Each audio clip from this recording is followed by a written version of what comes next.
E aí, pessoal, bom dia. Tudo bem com vocês? Dei uma sumida, né? Quarentena. Tamo aí de quarentena. Creio que todos vocês estejam bem, relativamente calmos, né? E bem à medida do possível dentro dessa situação estranha, né? E aí a gente vai tocar a nossa aula. Vai tentar, né? E aí fazendo as adaptações necessárias. Então, deixa eu explicar um pouco como é que eu tô pensando isso. Qual Primeiro que a gente tem que fazer de uma maneira que vocês não se prejudiquem, né? Ou a gente tenta minimizar o dano, né? Já que a aula presencial, a meu ver, é algo muito único. Mas eu vou tentar fazer de um jeito para vocês que vocês não vão perder conteúdo e também que não perca, de certa forma, qualidade. Ou minimizar essa perda. Só que eu, Lucas, tenho um certo problema real, que é o fato de que, não sei se todo mundo sabe, eu e minha esposa, nós somos professores da Multivix e nós temos uma filha de 2 anos, né? Vai fazer 2 anos semana que vem, em plena quarentena. Então isso causa um problema técnico em relação a fazer live, né? Como alguns professores estão fazendo e tal. Por quê? Porque tanto eu quanto a minha esposa, geralmente nossas aulas são no mesmo horário. Então, por exemplo, amanhã, que são as aulas de ética, né? Amanhã, sexta-feira, que são as aulas de ética, minha esposa também vai estar dando aula. Então, no fórum, por exemplo, vai estar o meu computador ligado e o computador dela ligado, fazendo o fórum. E aí a gente ainda tem que olhar a nossa filha de 2 anos, porque só tá nós três aqui em casa, né? Fora os bichos. Então, vocês imaginam fazer uma live. Não dá, assim. Eu sei que tem gente que acha bonitinho a minha filha aparecer e tal, mas eu tenho que respeitar vocês, eu tenho que ter um mínimo de concentração para dar uma aula, né? Então, é inviável. Espero que vocês compreendam isso. Como eu vou tentar repor isso fazendo essas aulas vídeo, eu vou estar no fórum, no horário das aulas eu vou estar lá no fórum para tirar as dúvidas, e eu vou sempre estar fazendo aulas, vídeos sobre os temas, né? Sobre o que a gente tá, sobre os textos, desculpa. E aí no fórum vocês colocam as dúvidas, sugestões. Essa aula de ética profissional depende muito da conversa com vocês. Então eu estou quebrando a cabeça para pensar como que a gente não vai perder esse ritmo. Então, coloquem no fórum também não só dúvidas do texto, mas também questões que estão suscitando, porque eu acho que a gente também está vivendo uma época, tanto filosoficamente quanto para a psicologia, que está gerando muitas questões. Então, coloquem isso também no fórum para que eu possa pensar algo e fazer novas aulas, tá bom? Outra coisa que aconteceu, que eu estou numa zica impressionante. Se o benzedor não tivesse de quarentena, eu ia me benzer, é sério. Que o meu HD queimou, tentaram copiar, clonar meu cartão de crédito, enfim, tá uma coisa impressionante. Então eu também estou fazendo novos slides de tudo, já que o meu HD, sexta-feira à noite, não sei se vocês lembram, eu dei a aula, meu computador piscou. Eu até brinquei, meu computador tinha pegado o corona. Pegou mesmo, o HD foi embora. Então eu estou fazendo novos slides para tudo.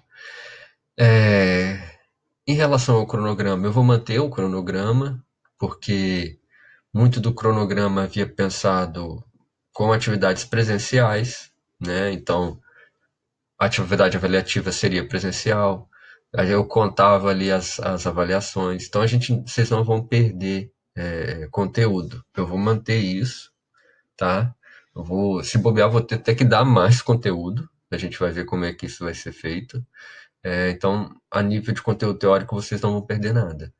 E questão avaliativa, eu pretendo colocar hoje, né? Espero que vocês não se sintam ofendidos, eu achei que está muito fácil, mas foi o que eu consegui pensar por agora. Também não acho que é o momento de forçar muito vocês, está um momento difícil para a gente mesmo, assim, a nível de saúde mental mesmo, né? E a ideia é que vocês consigam fixar o conteúdo, fixar a ideia e que não gere tanto sofrimento esse processo. Então eu pretendo colocar isso quinta-feira ou sexta-feira, já colocar lá as avaliações para vocês, os métodos avaliativos. Qualquer coisa vocês colocam no grupo para mim, tá bom? Acho que é isso, acho que é isso.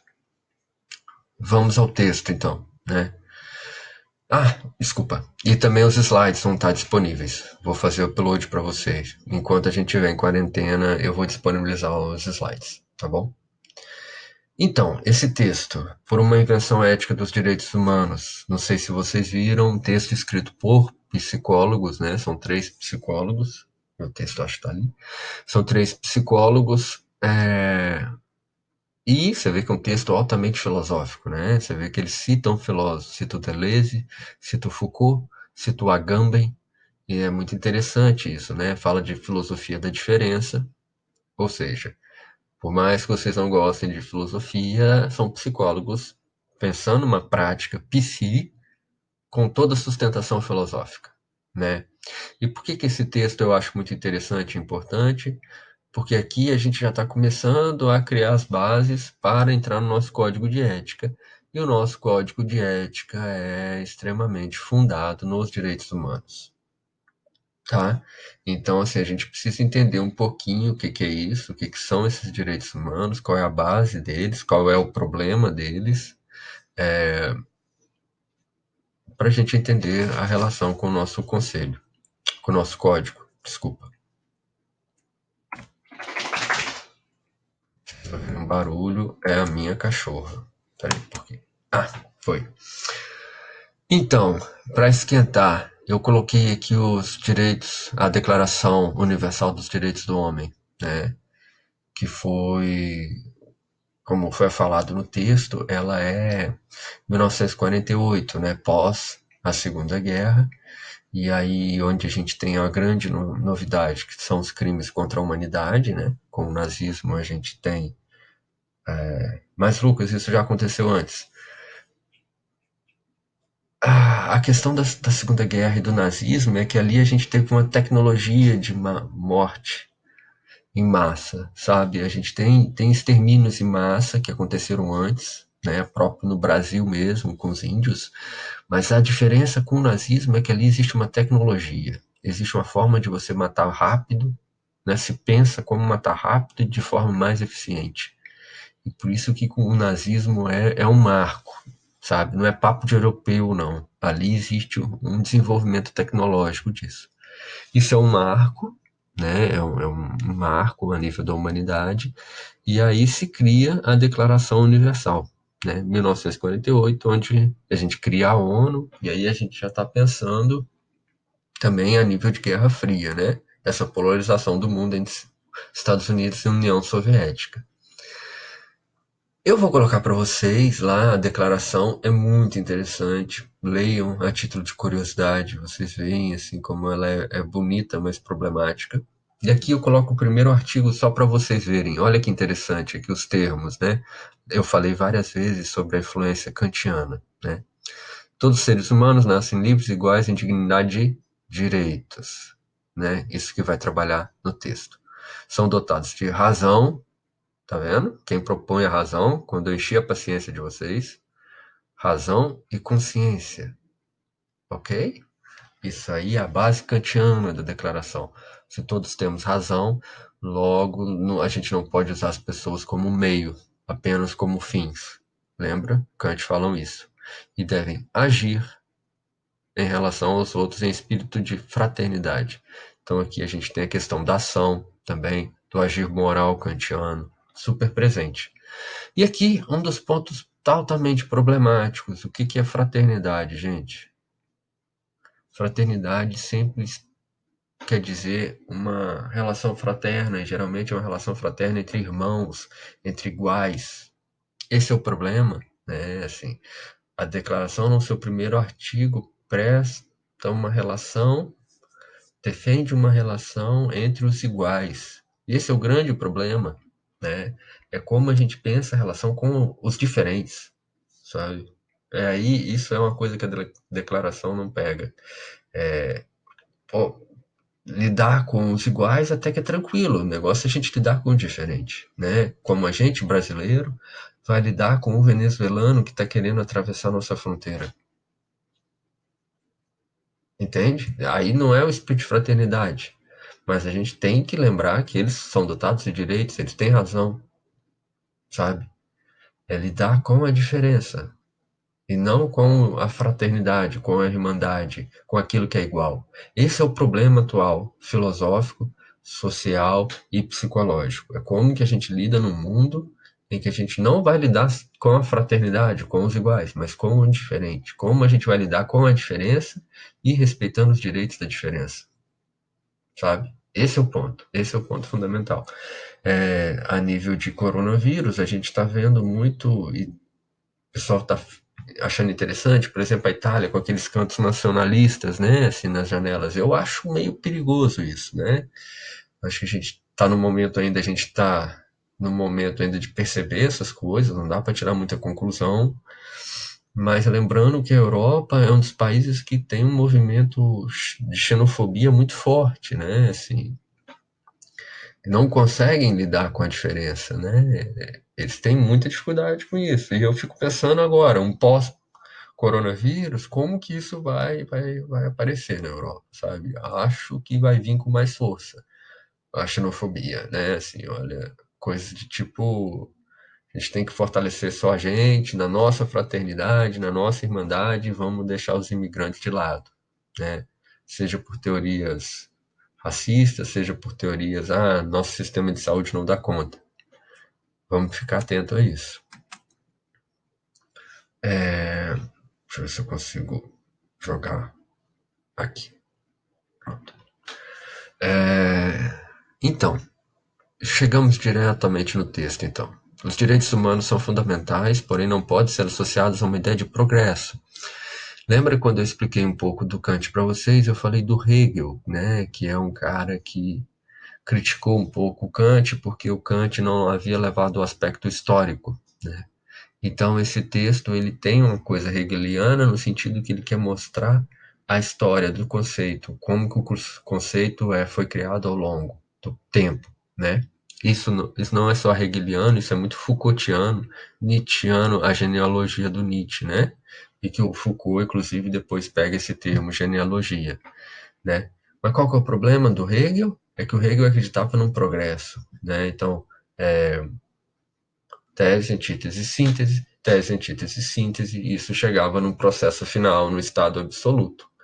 Então, assim, esse é o perigo da gente pensar direitos humanos enquanto um progresso, como se ele fosse a coisa, o suprassumo da evolução humana, como se já tivesse dado e que a gente não precisasse trabalhar isso, né? Então, isso parte de um princípio errado, ok? E o texto está falando isso. Não pensem que os direitos humanos é a cereja do bolo. Se vocês pensam isso, é problemático. Ainda mais em termos de Brasil. O brasileiro tem até dificuldade de pensar em direitos humanos, o que é também problemático, tá? Mas a gente chega até lá. Fundamentos dos direitos humanos, ideias da Revolução Francesa, igualdade, liberdade e fraternidade. Isso é interessante, né, porque mostra nesse percurso do texto historicizando os direitos humanos, mostra como que existe uma herança da Revolução Francesa, 1600, se não me engano, principalmente a questão da fraternidade. Né? A Revolução pregava igualdade, liberdade, fraternidade, e a fraternidade, essa relação entre irmãos, essa relação entre iguais, está presente lá 300 anos depois na Declaração. Olha como é interessante como um conceito, uma ideia perpassa o tempo, e às vezes a gente não percebe. Né? Tanto o direito quanto o humano são produzidos na história. E aí os autores perguntam, mas que humano que a gente está falando? Né? Que se trata? Essa é uma pergunta bem Foucaultiana, bem Nietzscheana, né? De que humano? Né?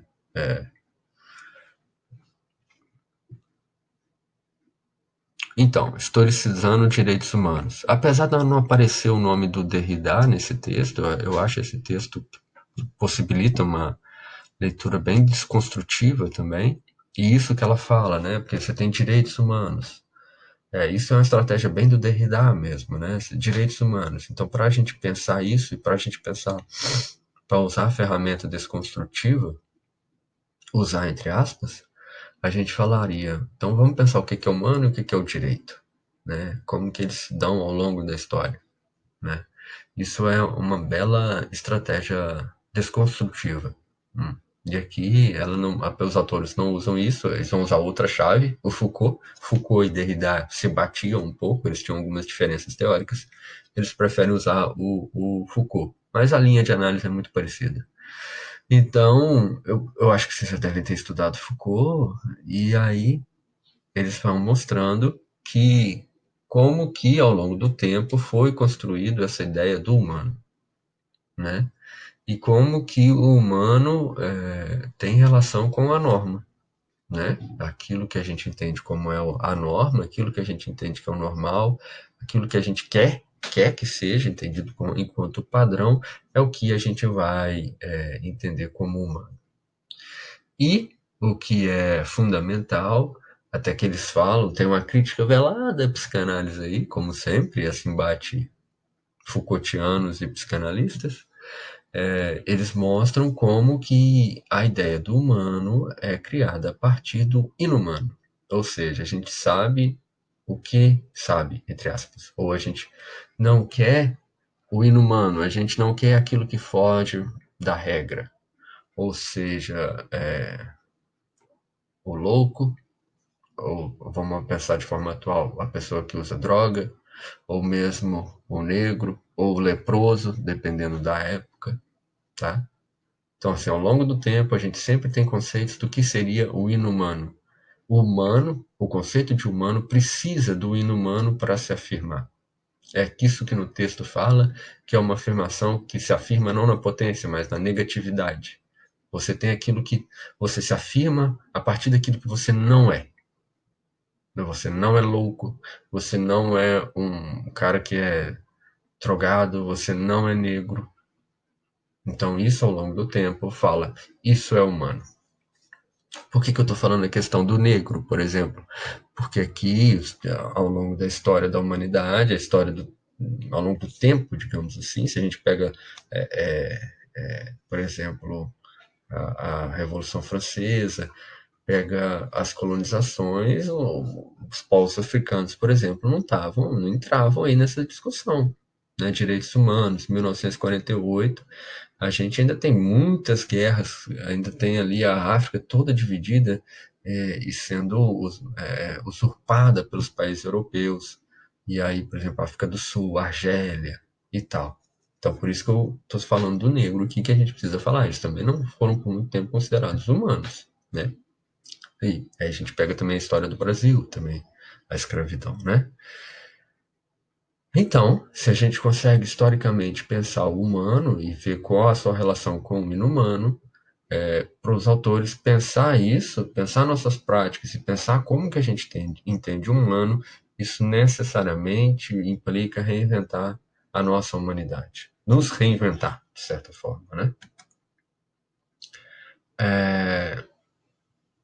Isso é uma coisa que a gente vai ver no próximo texto, na próxima aula, que é a história da construção do nosso código de ética, que como o nosso código surge na década de 60, o primeiro código, e como é importante a luta pelos direitos humanos. Gente, isso é fundamental, fundamental. No Brasil a gente tem alguns unicórnios, sei lá, boitatá, mula sem cabeça, sabe? A gente tem umas coisas assim muito estranhas.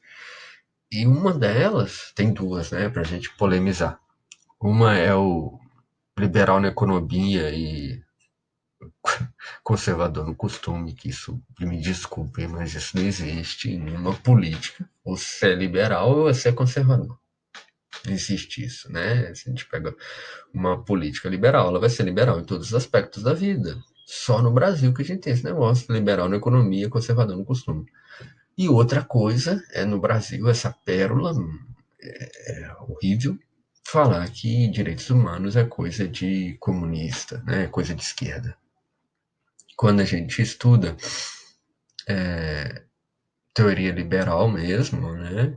O liberalismo, a gente sabe que os direitos individuais, liberdade de expressão, liberdade de propriedade, direito de ir e vir, e que entra aí também os direitos humanos, foram pensados todos por economias liberais capitalistas, tá? Os direitos humanos entram como prerrogativa necessária dos direitos privados liberais, entende? Vocês têm, eu tenho que ser respeitado e vocês têm que ser respeitados por seu direito de fala, seu direito de ir e vir, seu direito de propriedade e a sua humanidade. Isso está tudo no rol dos direitos, direitos privados, entende? Então isso é prerrogativa liberal, prerrogativa capitalista. Então é só no Brasil mesmo que a gente tem esse papo de que isso é coisa de esquerda, não tem nada a ver. O que aconteceu? Né? Eu acho que é uma marca brasileira. Aconteceu que, durante a ditadura, a gente tem a supressão desses direitos, né? Que culmina no AI-5, que é a supressão total, mas a gente está nesse momento e aí a gente tem essas lutas em prol, né, dessas pessoas que estão perdendo os direitos e aí dentro desse processo a gente começa a criminalizar essas pessoas que lutaram contra isso, né?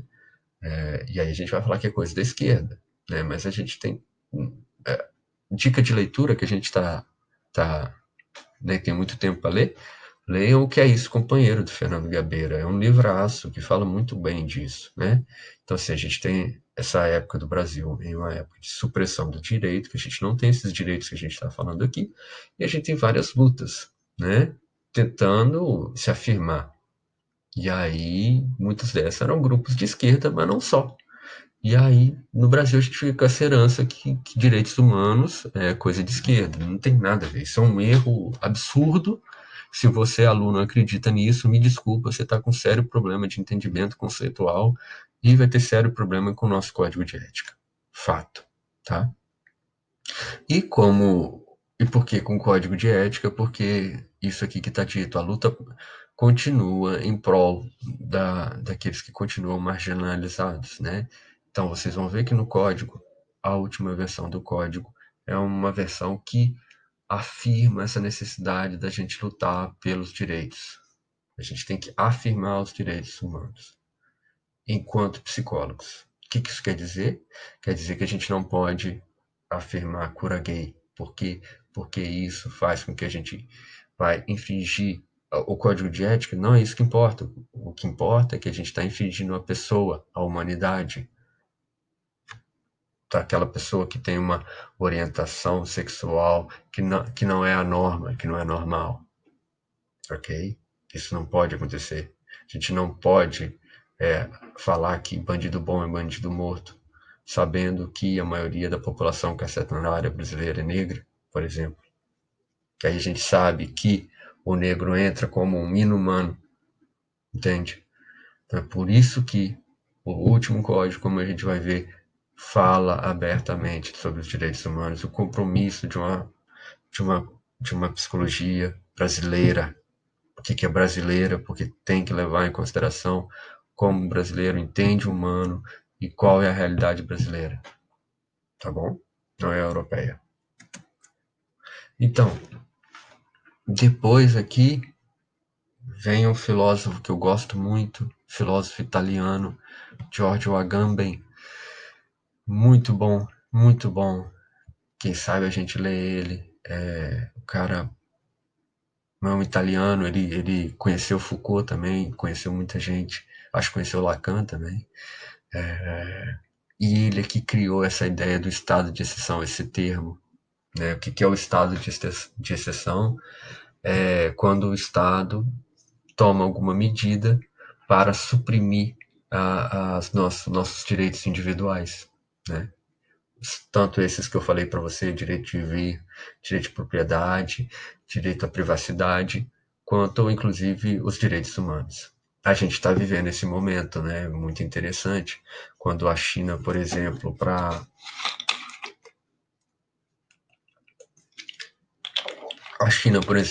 tentar, China-Coreia do Sul, para tentar barrar o coronavírus, ela te obriga, por exemplo, a fazer um exame. Te obriga. Você não pode negar. E isso é um estado de exceção, tá? Porque teoricamente você pode falar, não, eu não vou fazer o exame. Não quero, vou gerar prova, né, de certa forma. Ah, não, você não pode. A China, eles não usaram esse termo, mas é isso, tá? É um estado de exceção, né? Então, o estado de exceção é quando você suprime os direitos, seja por bom ou por mal justificativos. O que o Agamben mostra de forma muito sofisticada? Que o Estado democrático de direito que a gente vive permite dentro dele mesmo um estado de exceção, ou seja, ele mostra quem pode morrer. O estado de exceção, dentro do Estado democrático, ele escolhe quem pode morrer, quem é matável, de certa forma, ou morrível, de certa forma. O que isso quer dizer? Pensamos a nível de Espírito Santo. A gente tem uma das maiores, a nível brasileiro, né, uma das maiores taxas de morte no município da Serra, onde eu moro. A gente tem um jovem, sexo masculino, negro, é uma das maiores índices de mortalidade do Brasil. Então, o que o Agamben falaria? O Estado do Espírito Santo democrático permite dentro dele mesmo um modelo de exceção, que é o jovem negro morador da Serra pode morrer. É matável. Não existe direitos humanos para essa população. Ok, é meio duro ouvir isso, mas é a realidade. E é isso que o Agamben está mostrando. O estado de exceção existe dentro do Estado democrático de direito. Tá bom? Outra coisa importante que ele fala que é muito interessante, o estado de exceção ele vai mudando, o estado vai escolhendo isso ao passar do tempo.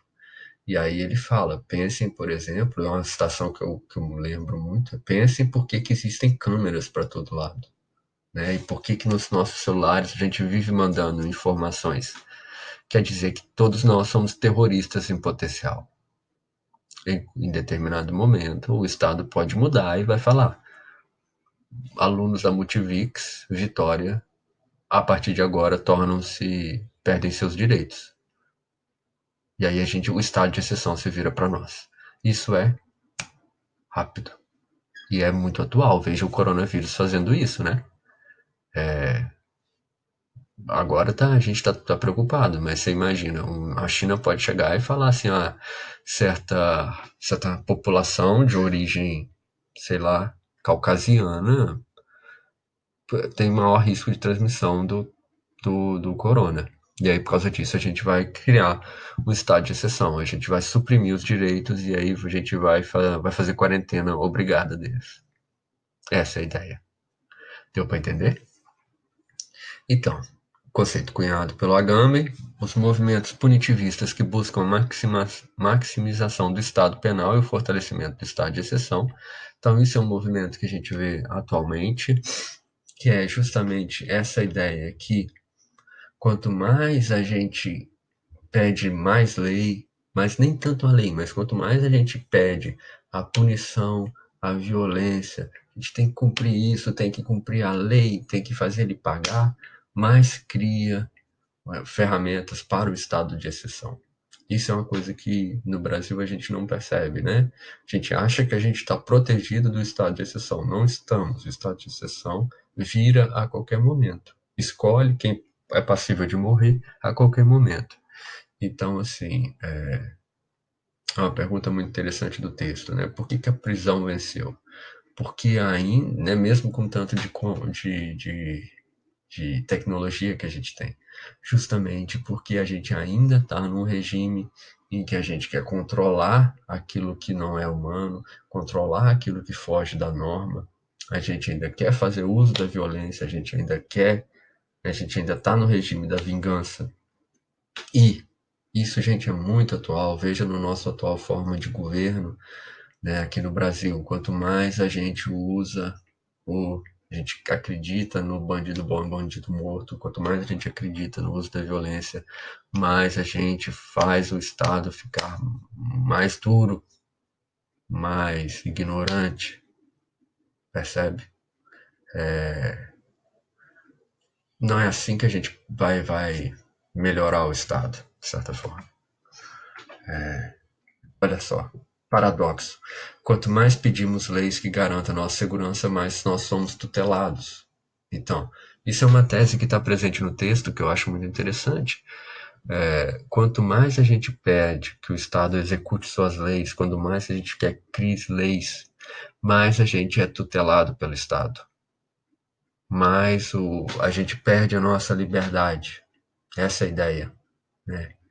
A ideia de que precisa. Pensem na ética, né? Eu falei isso para vocês. A ideia de uma ética, de um agir, é que você vai abrir mão da lei, de certa forma. Né? Você não precisa de uma lei punitivista, porque você sabe como você vai agir. Isso tanto para o Kant quanto para o Aristóteles, né? Você sabe como agir, você sabe qual é o agir ético, então você não precisa de uma lei para te punir, por exemplo. Né? E agora é o oposto, já que a gente não tem ética, a gente precisa de lei, lei, lei, lei, lei, lei para tudo. A gente juridicializou a vida, entende? A gente tem lei para tudo. E aí, cadê a nossa liberdade? Cadê a nossa ética? É o Estado que vai garantir isso no nosso agir? Isso é o que acontece. A gente está tutelado, né? De mãos atadas, de certa forma. Então, para os autores, precisamos de uma invenção ética para os direitos humanos. E aí, achei legal isso que ela falou, né? Porque vocês não vão me achar tão chato. Duelo entre uma ética imanente e uma moral transcendente. Será que realmente precisamos de uma transcendência? Né? Transcendência, ela fala, o que é transcendência? Né? Isso é um termo que vem lá desde o Platão, né? Com as ideias platônicas. É algo que transcende a realidade, que está além de mim, percebe? E aí ela coloca a moral como isso. A moral como algo que transcende, que está além, sabe? Então é justamente aquilo que a gente tinha estudado, algo que a gente está fazendo e não está nem pensando. E ela fala, não, uma ética tem que ser imanente. Diz respeito à vida, diz respeito ao mundo que a gente está vivendo, diz respeito ao momento que a gente está vivendo. E a gente não precisa de algo transcendente para ter uma vida ética. É a partir do encontro com o outro, é a partir do pensamento sobre o que é o outro, o que é o humano, é que a gente consegue viver uma vida ética. Essa é a ideia, né? E é isso, assim, como distinguir práticas submissas com a afirmação da liberdade? Uma afirmação da liberdade é justamente essa ideia que você não precisa de uma lei. Lei a gente precisa, ok, para regular o mundo, mas você não precisa de uma lei punitivista. Você não vai deixar de fazer uma coisa ou não, porque você está com medo da pena. Isso não é agir ético, não é fato. Você se afirma sua liberdade quando você acredita numa ética imanente, quando você consegue ver o outro em sua humanidade, mas não enquanto algo lá transcendente, essa humanidade transcendente dos direitos universais. Não, é aquilo que você inventa diariamente, ou seja, você consegue pensar no outro enquanto igual a você na sua humanidade, de certa forma. Mas uma humanidade aqui pensando enquanto, vou usar o termo do texto, né, enquanto potência, enquanto possibilidade de afirmação da vida. Tá? Esses são os termos que ela utiliza, né? Eles utilizam. E aí, o que eles falam, né? Os direitos têm que ser continuamente conquistados, não resgatados. Isso está muito presente no nosso código de ética, essa ideia que a gente está, nós brasileiros estamos muito longe ainda de ter uma afirmação assim de direitos humanos, né? A gente tem que continuamente conquistar eles, né? Pensem na população negra, pensem nos moradores de rua, pensem na nossa política de drogas, pensem na política de saúde mental, pensa na política LGBTI, todos esses, né? A gente teve alguns avanços a nível de direitos, mas são muito frágeis, gente, muito frágil. Pensem aí que a gente foi e elegeu o nosso presidente, e a gente tem um grande retrocesso a nível de direitos humanos, né? né? E é essa a ideia. A ideia é que Não é resgatar, é conquistar, é luta constante. É cansativo, mas é essa a ideia, é uma luta. Tanto uma luta que afirma os direitos já conquistados, de certa forma, mas afirmar eles e afirmar os que ainda não foram, sabe? Colocar essa população que está à margem, que é considerada inumano, como agente da própria vida, de certa forma. E não tutelados pelo Estado ou não esquecidos pelo Estado. Essa é a ideia, esse é o compromisso. Então falaremos de uma transvaloração do direito e do humano. Transvalorar é um termo muito nietzschiano que envolve justamente essa ideia que a gente vai dar novo sentido ao que a gente entende pelo direito e que a gente entende pelo humano. Então, assim,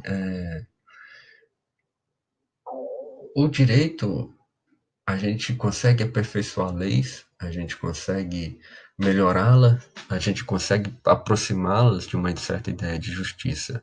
E o humano, a gente afirma eles, vou colocar o termo do texto, né?